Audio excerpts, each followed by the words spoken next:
I assume that you were moved as I was by Donna's sharing from the church in Nigeria.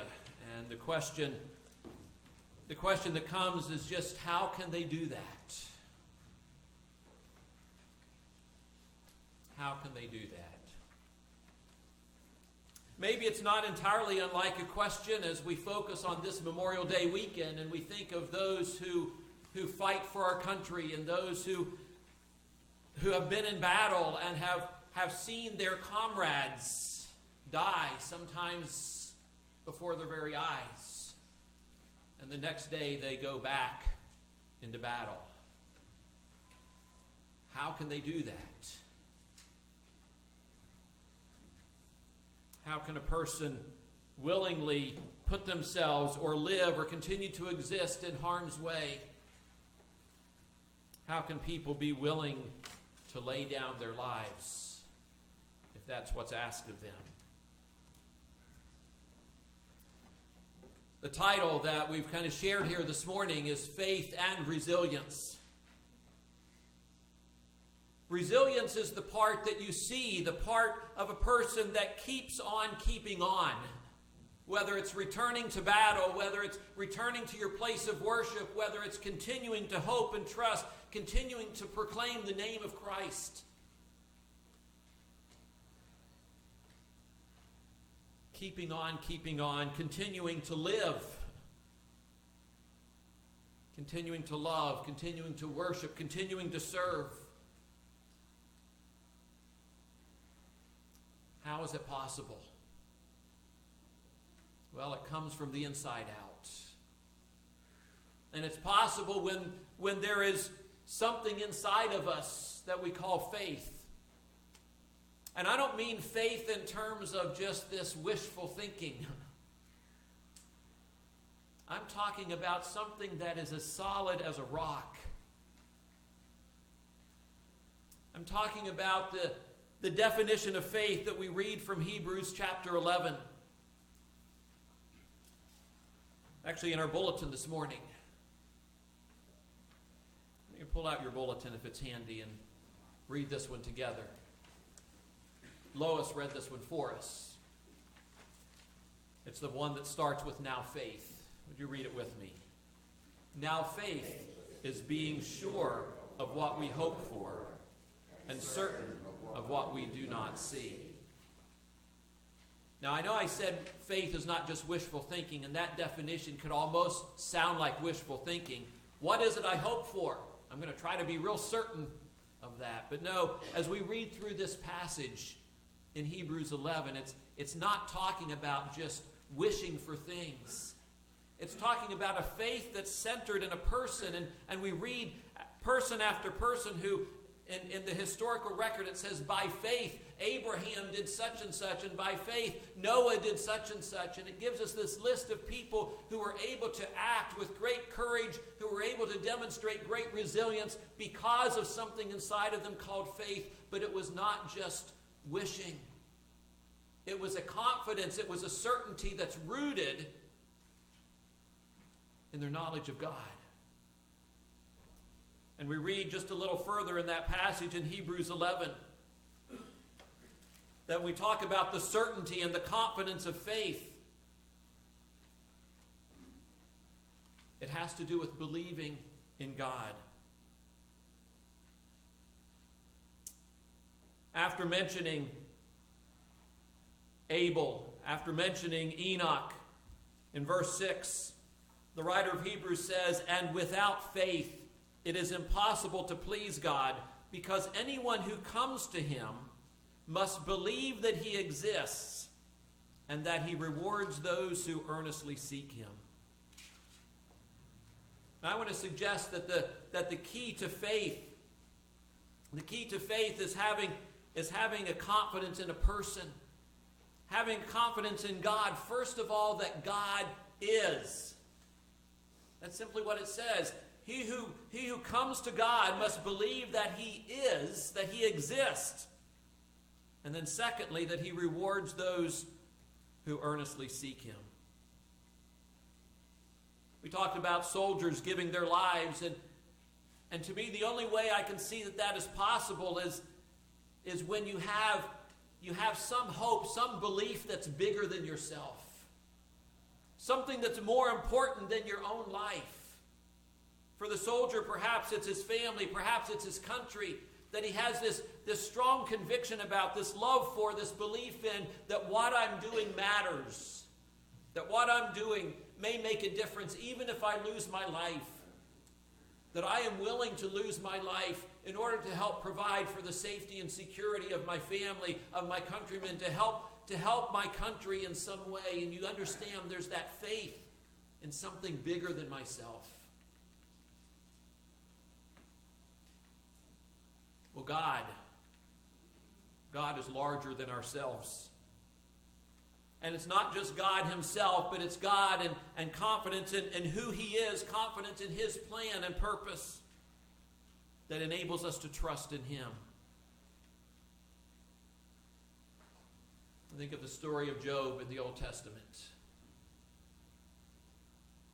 Whenever I hear and reflect on the church in Nigeria and all that they've been through and the resilience of their faith, their determination to continue to trust in God, to continue to worship him, to thank God for his goodness, I think of Job and all that he suffered, lost all of his possessions, lost all of his children, was reduced to sitting in an ash heap covered with boils from head to toe. His health was gone, everything, his comfort. And his friends came and they sat with him, and then they started to tell him why he was in such a mess, and it was obviously something he'd done. And yes, in all of that story, Job struggled. There's no question about that. He struggled like you and I would. He struggled and said, God, I don't understand. God, some days I wish I'd never been born. God, where are you? Why don't you come talk to me and help me understand? And yet in the midst of that, he continued to turn to God. He continued to trust in God. He would not deny God. And we think of that resilience of our sisters and brothers in Nigeria, and we look at their suffering. We look at Job. And you know what God told Job when God finally did talk to him? Well, he gave him all the answers, right? Isn't that how the book ends? Doesn't God tell Job exactly why those things happened? Heard one person say no. Anybody agree with David? God didn't tell him why. You know what God did? God said, let me tell you about me. I know that sounds kind of egotistical, but God's allowed to do that, okay? And it wasn't bragging. It was because that's what Job needed to hear to be able to strengthen his faith. For Job to be able to have that kind of resilience that kept trusting no matter what. And he said, Job, where were you when I laid the foundations of the earth? Job, explain to me how this works and how this works in creation. Explain to me why and how. And he just started walking Job through all the marvels of this universe. Say, okay, Job, you want to question me and my ways? Let's start with just the ABCs. See if you can explain these little things in the universe. And at first glance, it sounds like God's being cruel. Here's this man who's suffering, who's lost so much, and God is putting him in his place.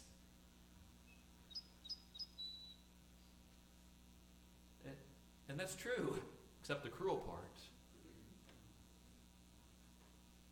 It's not what God was doing to Job, it's what God was doing for Job. God wasn't trying to put Job down. God was trying to enlarge Job's understanding of the God he trusted. And to say, Job, I just want to remind you of how wise I am, of how big the gap is between your understanding and mine. I want to help you to be able to fall on your knees and say, wow. Because I know when you can see me for who I am, Job, when you can look at the heavens and you can say, wow, God, I know then you're able to trust me with whatever I allow in your life. You see how that works? Sometimes what we need is not answers to our questions. Sometimes what we need is a bigger view of the God who created us, the God who is crazy about us, the God who is watching over us even when we don't understand. And then when we see God for who he is, our faith grows stronger and it becomes that rock-solid foundation, not in knowing what's going to happen, but in knowing who's in charge and trusting him.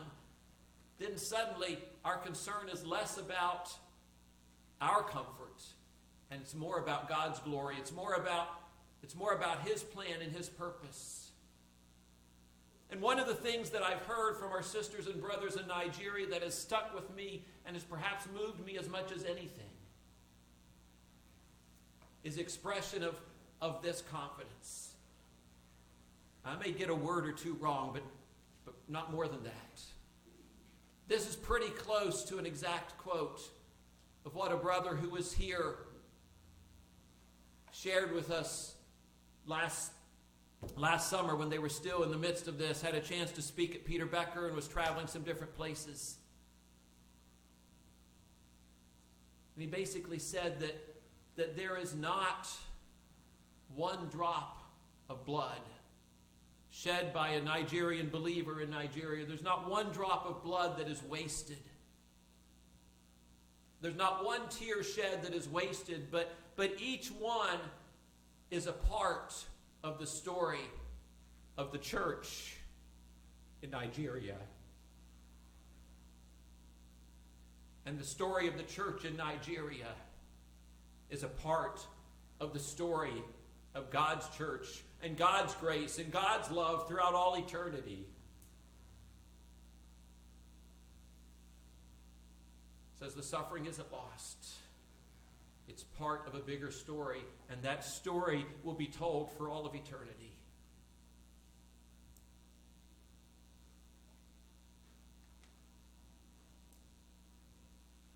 That's the faith that sustains, that allows for resilience. It doesn't mean they don't grieve and wail. It doesn't mean they don't say like Job did, God, I don't understand. But beneath it all is their trusting in a wise, all-powerful God. And they believe that there's more to life than this life. That they are part, and their suffering is part of something larger than themselves. Something larger than this life, larger than this universe. Something larger than time itself. And that allows them to get out of bed in the morning. That allows them to go back and rebuild. That allows them to go back into their burned out church buildings and to worship again. That allows them to step forward and answer God's call to serve as a pastor in their churches.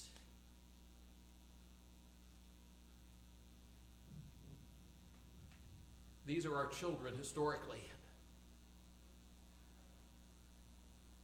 But they've grown up as a church. And they're teaching us. Faith in God himself. Faith in their part of his story. Faith in God's promises for life beyond this life. Number of passages of Scripture, but the one that we read together this morning from 2 Corinthians 4. Therefore we do not lose heart. And I can hear our brothers and sisters saying that. Therefore we do not lose heart. In spite of all that has happened, in spite of the threat that still exists around us, we do not lose heart, though outwardly we are wasting away. Yet inwardly we are being renewed day by day.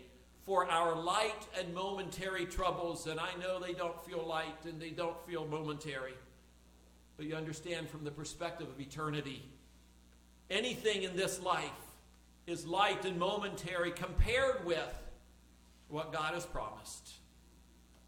For our light and momentary troubles are achieving for us an eternal glory that far outweighs Even that. Even that.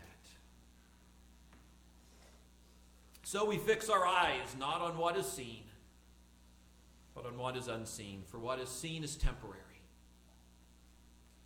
What is unseen is eternal. Few of us have really suffered by standards of